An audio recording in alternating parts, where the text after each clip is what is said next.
అమీర్పేటలో ఏర్పాటు చేసిన ఎన్టీఆర్ విగ్రహాన్ని తక్షణమే తొలగించాలని ఓయూ విద్యార్థి జేఏసీ నాయకుడు టీకే శివప్రసాద్ డిమాండ్ చేశారు. ఓయూ ఆర్ట్స్ కళాశాల వద్ద ఏర్పాటు చేసిన సమావేశంలో శివప్రసాద్ మాట్లాడుతూ ఎంతో మంది ప్రాణత్యాగాలతో తెలంగాణ రాష్ట్రం ఏర్పడిందన్నారు. రాష్ట్రం ఏర్పడి 13 సంవత్సరాలైనా తెలంగాణలో వ్యతిరేక శక్తుల ఆనవాళ్లు ఇంకా కొనసాగుతున్నాయని తెలిపారు. కొంతమందికి తెలంగాణ పట్ల ఇంకా విద్వేషం పోలేదన్నారు.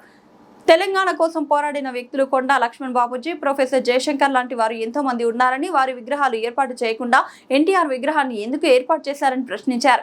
తెలంగాణ ఆత్మగౌరవాన్ని కించపరిచే విధంగా, తెలంగాణ ఉద్యమకారులను అవమానించే విధంగా ఎన్టీఆర్ విగ్రహం పెట్టడంలో మతలబు ఏంటో చెప్పాలన్నారు. ఇప్పటికైనా ఎన్టీఆర్ విగ్రహాన్ని తొలగించాలని డిమాండ్ చేశారు. లేదంటే మరో మిలియన్ మార్చ్ తరహాలో విద్యార్థులు ఉద్యమిస్తారని హెచ్చరించారు. తెలంగాణ రాష్ట్రం వచ్చి 13 సంవత్సరాలు అవుతా ఉన్నది.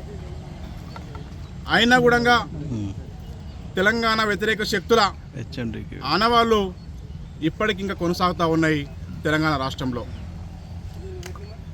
వీళ్ళకి తెలంగాణ మీద ఇంకా విద్వేషం పోలేదు. ఇంకా తెలంగాణ పట్ల వీళ్ళకి ఇంకా కోపంగానే ఉన్నారు. ఇంకా ఇవాళ ఆర్ట్స్ కాలేజీ ప్రాంగణం నుంచి ఈ ముఖ్యమంత్రి రేవంత్ రెడ్డికి నేను ఒక డిమాండు చేస్తూ ఉన్నా. హైదరాబాదు నడిబొడ్డున దేనికోసం మీరు ఎన్టీఆర్ విగ్రహం పెట్టాల్సి వచ్చింది?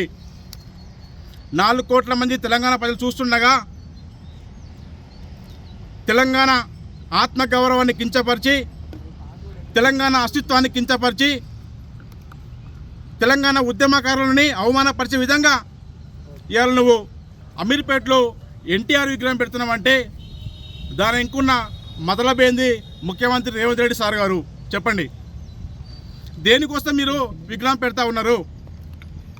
మీకు విగ్రహం పెట్టాలనుకుంటే తెలంగాణ కోసం కొట్లాడిన తమ ప్యానాలని పనంగా పెట్టినటువంటి కొండా లక్ష్మణ్ బాబుజీ కావచ్చు, ఇంకా కాళోజీ నారాయణ కావచ్చు, జయశంకర్ సార్ కావచ్చు, ఇలాంటి విగ్రహాలు పెట్టాలి తప్ప ఆంధ్ర వాళ్ళ విగ్రహాలు పెట్టడానికి నీకున్నట్టు ఉద్దేశం ఏంది?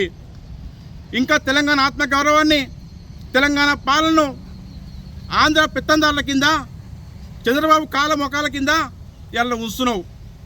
వాళ్ళకి తాకట్టు పెడతా ఉన్నావు ఇలా తెలంగాణ ఉద్యమాన్ని, తెలంగాణ ప్రజాపాలనను. ఇప్పటికైనా ఇలాంటి ఆలోచనలు మానుకో రేవంత్ రెడ్డి గారు.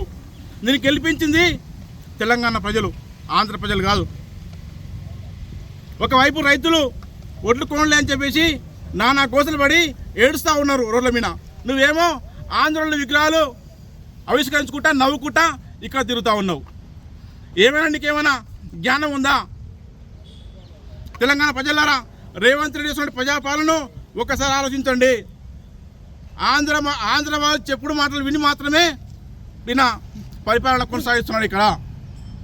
కాబట్టి ఈయనకు తగిన బుద్ధి చెప్పాల్సిన అవసరము తెలంగాణ ప్రజలకు ఉన్నదని నేను గుర్తు చేస్తూ ఉన్నాను. ఇంకొక ఓయూ జేఏసీగా, ఒక తెలంగాణ ఉద్యమకారుడిగా నేను ఈ రాష్ట్ర ప్రభుత్వాన్ని డిమాండ్ చేస్తూ ఉన్నాను.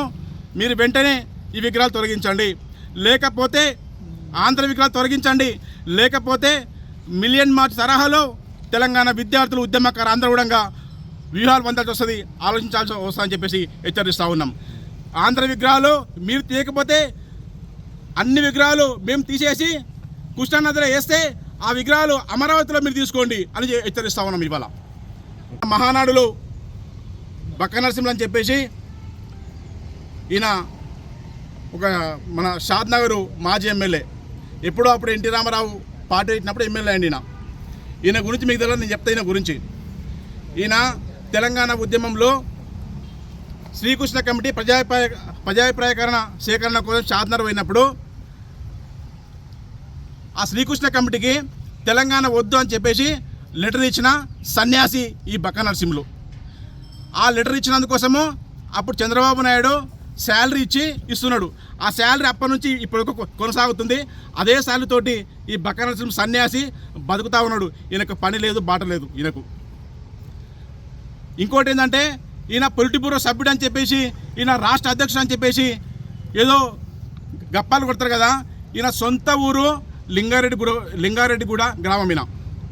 ఈయన లింగారెడ్డిగూడ గ్రామంలో గత ఎన్నికల్లో ఎంపీటీసీ సర్పంచ్ ఎలక్షన్లు వస్తే ఈయన ఊళ్ళలో ఒక అభ్యర్థిని పెట్టిండు. టీడీపీ తరపున ఒక అభ్యర్థిని పెట్టిండు. అవతలి వాళ్ళు టీఆర్ఎస్ వాదంతో, తెలంగాణ వాదంతో టీఆర్ఎస్ బీఫామ్ పైన నిలబడ్డారు ఊర్లో. ఈయన పెట్టిన అభ్యర్థికి 50 ఓట్లు వచ్చినట్టున్నాయి అంతే. అవతలికి అయినట్టు ఘనంగా విజయం సాధించిండు.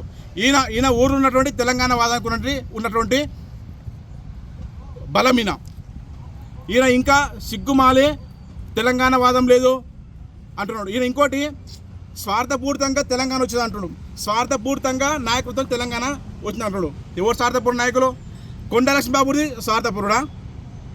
జయశంకర్ సార్ స్వార్థపరుడా? కాళోజీ నారాయణ స్వార్థపరుడా? లేకపోతే తెలంగాణ లక్ష్యమే, మా తెలంగాణ రాష్ట్రమే మాకు ఏకైక లక్ష్యం అని చెప్పేసి మా ప్రాణాలతో అయినా తెలంగాణ రాష్ట్రం ఇవ్వమని చెప్పేసి ఆనాడు అమరవీరులు ఆత్మహత్య చేసుకున్న అమరవీరులు స్వార్థపరులా? లేకపోతే మాలాంటి తెలంగాణ విద్యార్థులు యువకులు ఎంతమంది ప్రాణాలు పణంగా పెట్టి బుల్లెట్లకు కేసులకు ఎదురు నిలబడి తెలంగాణ ఉద్యమాన్ని చేసిన మేము స్వార్థపరులమా? నువ్వా స్వార్థపరులం, మేమా స్వార్థపరులం? బక్క నరసింహ గారు, ఇప్పటికైనా తెలంగాణ పట్ల తెలంగాణ ఆత్మగౌరవాన్ని మీరు తాకట్టు పెట్టాలని ప్రయత్నిస్తే, తెలంగాణ కించపరచాలని ప్రయత్నిస్తే తెలంగాణ విద్యార్థులతోటి యువకులతోటి నీకు భర్తను తప్పని చెప్పి హెచ్చరిస్తా ఉన్నాను. ఇవాళ నీకోసం షాద్నగర్లో తెలంగాణ వాదులు, తెలంగాణ ప్రజలందరూ సిద్ధంగా ఉన్నారు. నువ్వు రా, అంతకెళ్ళి రా, నీ తడాకేందో షాద్నగర్లో చూపిస్తారు అందరూ.